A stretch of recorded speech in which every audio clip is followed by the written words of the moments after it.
Thank you for joining us once again for the X Level. This is D. Rizzle. Kelly Williams-Bolar. This is Reese Cup, Reese Williams, Akron Reese Cup. Yes, sir. Yes, sir. And we have a special guest in the booth with us again, Mr. Russel Neal. Hello, sir. Thank you. Today we are going to discuss an event that has come to the forefront, not an event, a topic here. The Lock 3, let me make sure I get this right, Lock 3 Live Summer Saturday Concert Series. I'm on the way. All right. Right.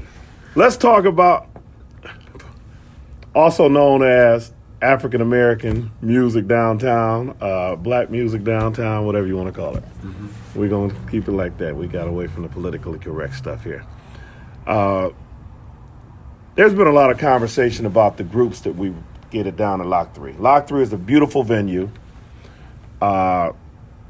open to everyone, family friendly, nice sound system. What else? What else we got with that?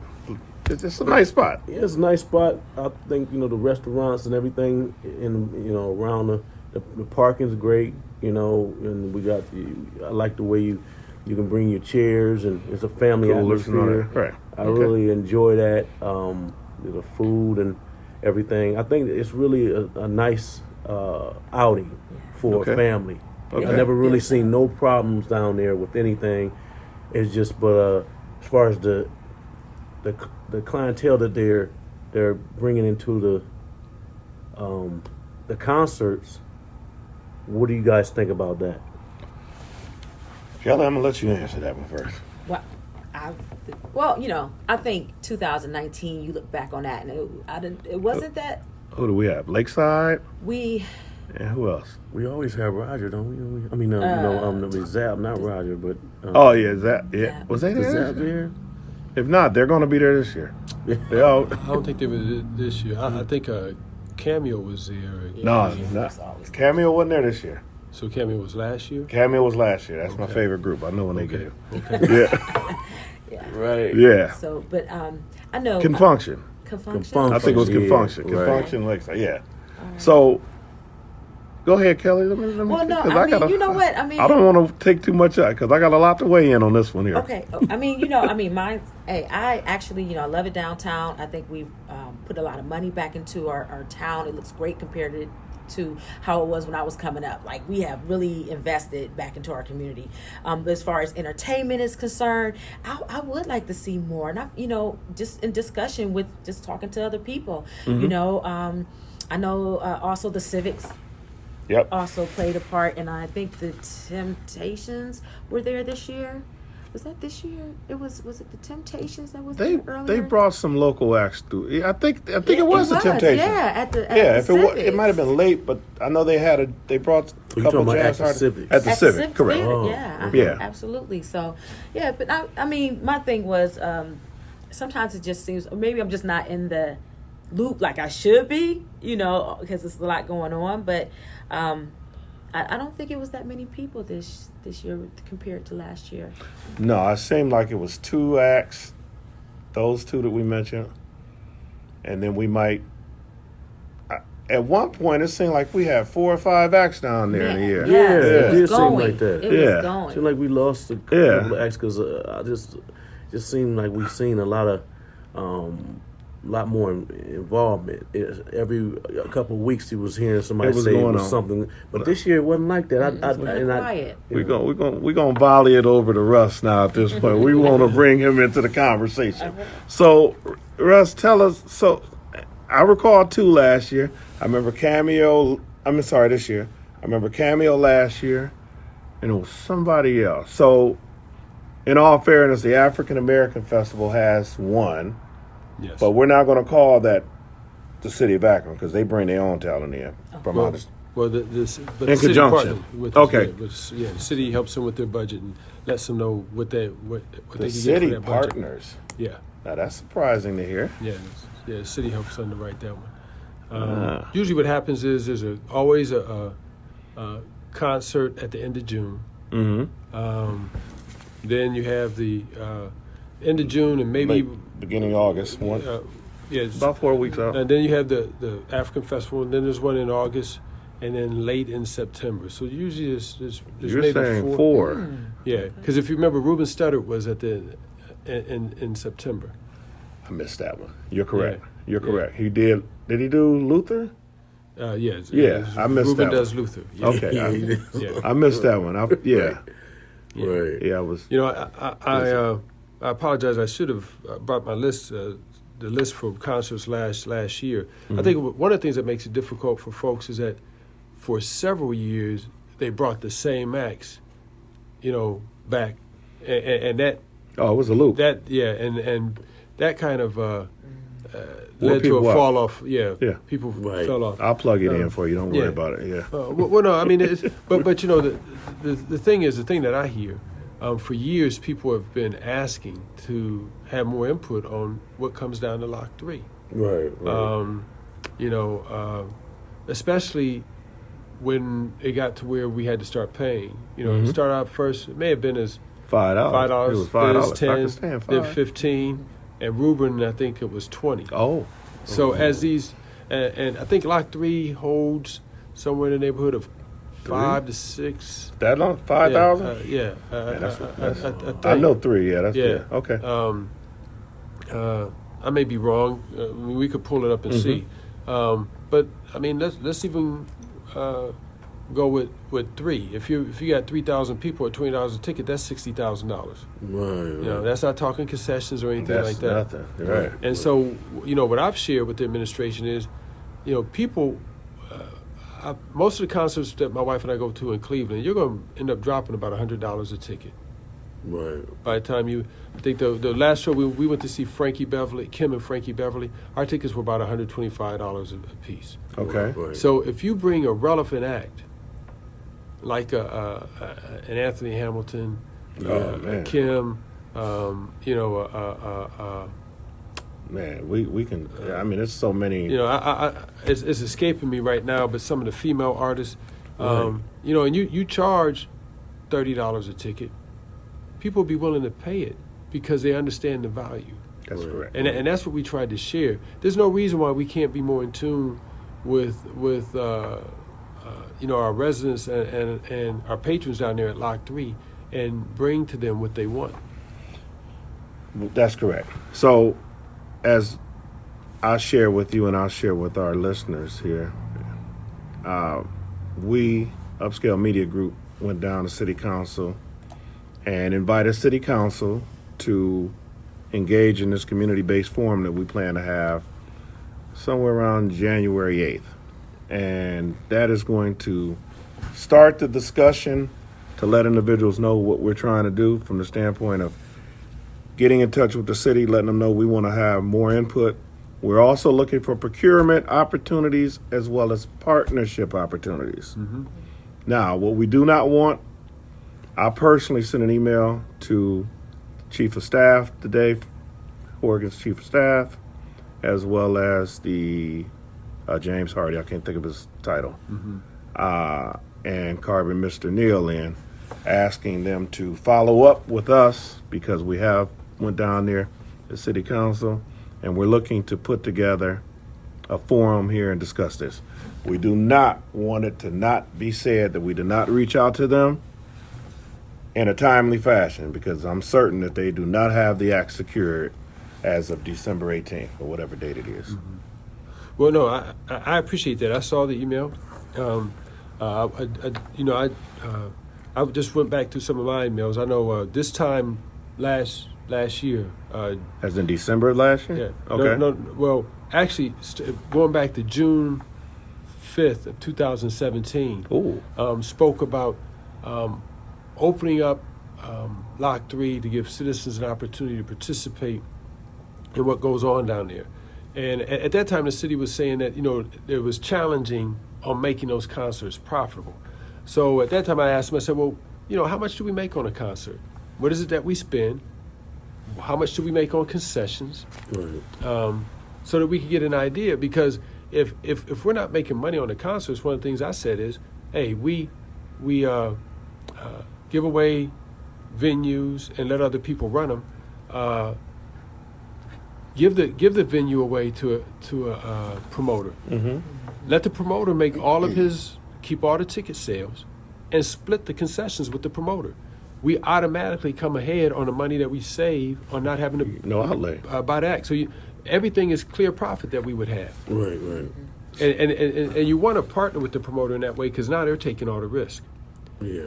If we're making the concessions now, you can't tell me if you have, let's say 3,000 to 5,000 people down there, and they're buying I don't know what beer runs. Or runs. Beer is $6-7.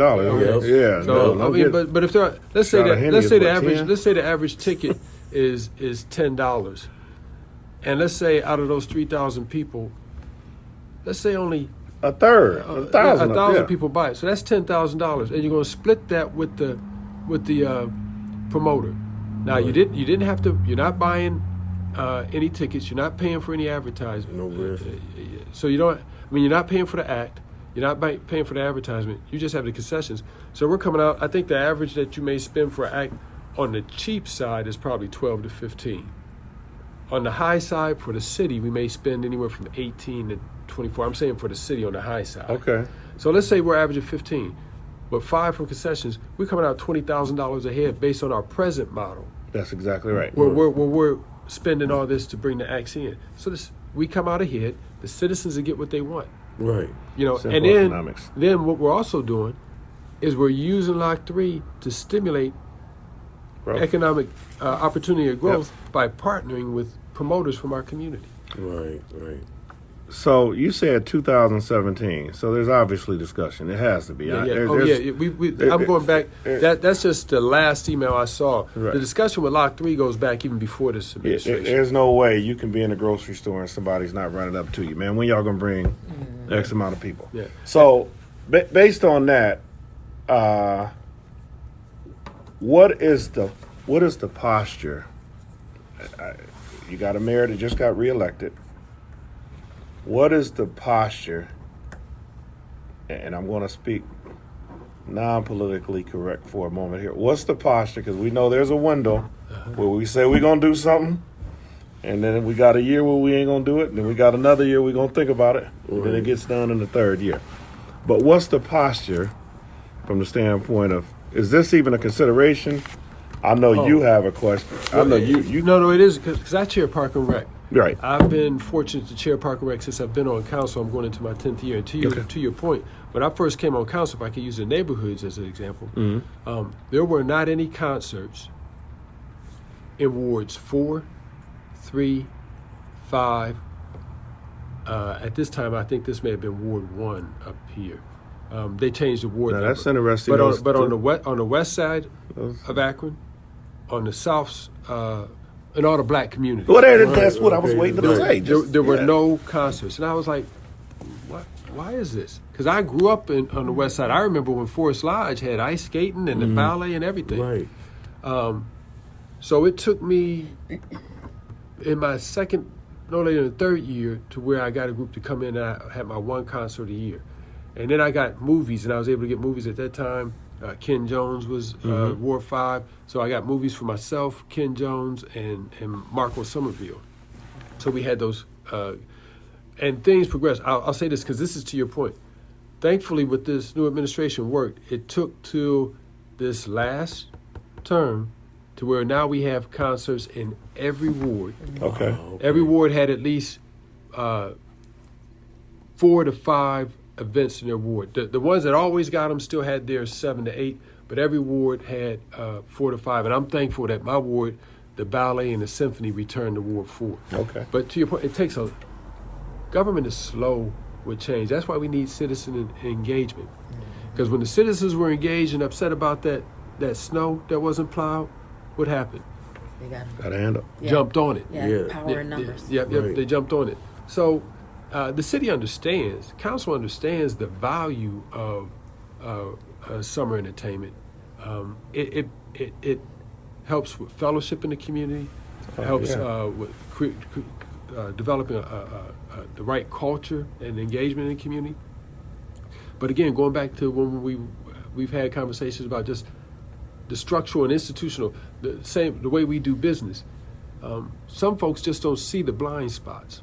That's why it's good to have. That's why you have 13 people on council. Correct. So you get a more holistic view of the city. Correct. And sometimes even when you give that holistic view, it takes time. Like I said, it took 8 years to get to where every ward had concerts. Because even Goodyear Heights, Elliott community, they had to share theirs with Goodyear Heights. Every community should have neighborhood concerts, and so thankfully now we do. But going back to Lock 3, now the focus is if you got to pay, you should have a say when it comes to the concerts down there. Right. That sounds like Johnny Cochran right there. I like that. You got to pay. Right. Yeah. I want to ask you a question, maybe 2 questions, but first, so how do you determine who's going to come in and when? But that's been one of the challenges. We've wanted to be for it to be more inclusive. There's a small group of folks in the administration that make that decision. I mean, they ask some people, but the challenge is I had one a brother who he kept on saying, "Man, bring Bootsy, bring Bootsy, bring Bootsy." I would have liked to see Bootsy, right? You know, but we were never able to get Bootsy down there. Now, why though? Was that Bootsy himself? Because he's from Ohio. Right? Yeah. Well, Cincinnati. Well, you know, some folks said he didn't show up for, but the thing about it, Bootsy was doing concerts in Youngstown. He was doing concerts in Toledo, Dayton. He was everywhere, but he was never here. Akron, right. But that's because we didn't invite him. Well, that's the answer. Okay. Yeah. Right, you know, could we do a community poll survey? Yeah, that's Well, last year, it was actually the 26th of 2018. I sent an email to Mr. Hardy, James Hardy, and in the email I said each year I'm asked, as well as others on council, about why residents don't have an opportunity to formally have more direct input on the concerts that come to Lock 3. And I stated how now would be a good time for us to engage this. He had emailed me back, said that they had a survey that they were going to do, and they did do a survey last year. Okay. The challenge is with people not, everybody not getting the beacon. Right. We don't have a one source that people use for information. The challenge was getting that survey out to people. Now, what they were supposed to do, and I don't have all of the information from it, was during the concert series all last year, they were supposed to be taking surveys and polling people as well. Okay. Yeah, I don't know how to went during the summer concert series, just to see, you know, how people like. Because those are the people that's engaged. Those are the people that's there. And I can tell you, I don't know if that was done. I know that was their intentions. I can tell you because I didn't see anything, and I was there. Yeah. I mean, to me, it's really easy. I'm electronic. I'm really electronic based, but right. I don't have a problem.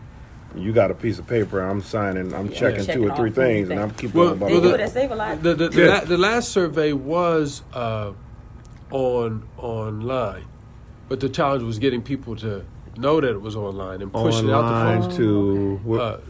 It was at the city's website. What I've always shared is when residents come, we should have a Lock 3 app that engages them. Oh, absolutely. You know, or at least when they come, have a thing where they give us their email or cell phone number so we can push information out and so that they can get it back to us. Yeah, that's something to think about because I know, you know, you could, if there was a certain time of the year that you knew exactly when you was making the decision, which is now, So if you could find where, like for example, when the Pee Wee football games, they would do a lot of they bring the people out and have people got vote, a captive audience to vote for, you know, who's running for office or whatever. Right. So you see people walking around at the Pee Wee football games and writing names down. Yeah. Right. So they knew that particular time. If we could figure out the particular time for Lock 3, that we can catch a lot of our people. Well, I mean, you hit it on the head. When it's to, I'm going to use this term. When it's to our advantage, we know how to find the people. Absolutely. Right. Now, when the city wanted to push that move to primary, you found somebody at every gas station. They were walking through your neighborhoods. Right. There you go. So when it's important to us, we know how to go find people to get the information. Right. And that's why I'm saying the public comment period is important. To keep, to be fair, anybody that's in elected office has a lot of people coming to them with requests and needs that need to be met. Right. But this one with Lock 3 is one that's important because Lock 3 is the crown jewel downtown. Sadly.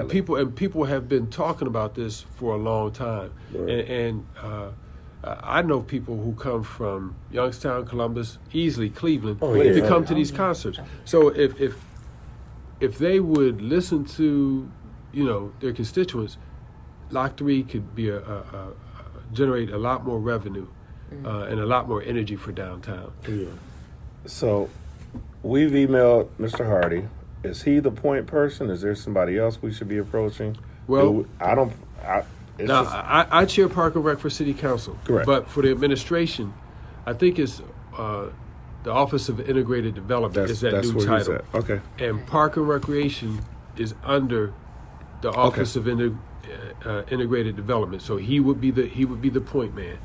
Brittany Schmokel is Brittany, I remember is Brittany. the one for Park and Rec. But the way it's worked out as a council person, we can engage, but we can't tell any employee to do anything. Absolutely. We can engage and have more, I'll use the term, intimate discussions about the operation of business and whatnot with members of the administration.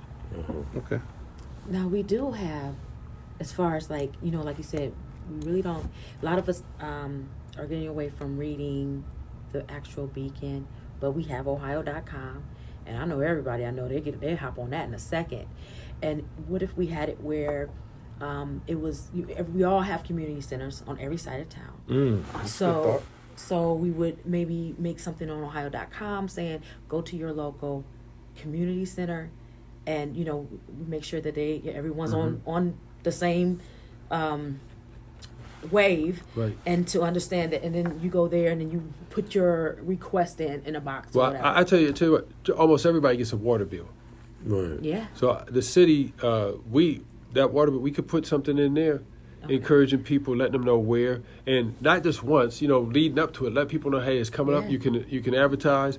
We could put a little incentive in there, like a coupon of some sort, right, to get people engaged. And I'm thinking even further. I mean, we can create a number they can just text in. Right. Yeah. It ain't even got to do all that. Yeah. Right. 1, 2, 3, 4. The groups. Now you sitting there. 10 groups or whatever. Yeah. Top 3 group. Yeah. Pick number 1 if you like. Yeah. Pick number 9 if you like. Whoever. Yeah. Right. That's something. Stop it when you're done. And definitely the reporter. We want to give a big shout out to the reporter. I'm certain I spoke to the gentleman over there. Yeah. Well, the reporter for our community, is a staple. Oh yes. That's it goes down. And I'll say for people that live on the west side, to get the West Side leader. the west side I will leader admit that too. is a strong paper too. Yeah. Well, we're ready to move forward. So I think our next move is to see what Mr. Hardy's response is. Work very closely with you regarding this, and see what route we need to take, because I know there's a lot of rumblings about acts down there and what can be done and how we want to do it. Yeah, well, I appreciate you guys taking an interest in this. I mean, it's a great opportunity, man. I mean, again, if we use these terms about inclusive and transparent and collaborative, entertainment, recreation is a great way to do it. And what I really enjoy when we had a more relevant concert, artists down there like Ruben Studdard, I love the fact that the crowd was more diverse. Right. And it was packed. I don't know why we don't bring more jazz acts. Yeah, I was just thinking about Najee when he was down there. Jazz is a beautiful thing, and it brings out all cross-cultural groups. And I think Akron needs that. This country needs as much as we can bring opportunity for people from all ethnicities to come together and fellowship and have a good time. That's a beautiful thing. Thank God for Tangiers and Blue and all, those that bring that entertainment. But Lock 3, there's room for Lock 3 to bring that, and the Civic does. But there's room for Lock 3 to bring artists down and not encroach on them. Okay. Well, we're going to, like I said, the tentative date is January 8th. The location to be announced. 6 p.m. will be a community forum. We'll get more information out very shortly regarding that. Of course, Mr. Neal, you invited to sit or co-chair, if you will, regarding that. And we'll be there waiting for you here. So, well, I tell you what, by that time, we should have our committees assigned for this new council. And even if they're not on the committee, I'll make sure that I let my colleagues on council know so that if any of them want to come and participate, they'll be there as well. And I think our intention is to come to Monday before that meeting as well, and just that'll be on the 6th. Yeah, invite as well. So, we look forward to that information. We appreciate your time. Any questions there, crew, for the final questions? Yeah. No, I think that was really nice. Conversation on Lot 3. Yeah, we're getting ready to shut them on down here. So this is Kelly Williams Bollard. Thank you. And it's Carice Williams. Akron Reese Cup is my Twitter. All right. Of course, D Rizzle, DJ D Rizzle, Twitter and Instagram. And I want to give a big shout out to Mr. Russel Neal for taking the time out and discuss the state of Lock 3 with us here. Sir, any final words? No. Well, again, thanks for the opportunity. I will say if there are any residents that have any questions, I don't have a Twitter I use, but they can always contact me on that city cell phone number that they pay for, and that's 330-212-3034. Again, that's 330-212-3034. You could call or text that number, or you can email me at ward4, W-A-R-D, the number 4, at akronohio.gov. All right, very good. Thank you. And thanks again for listening, everyone.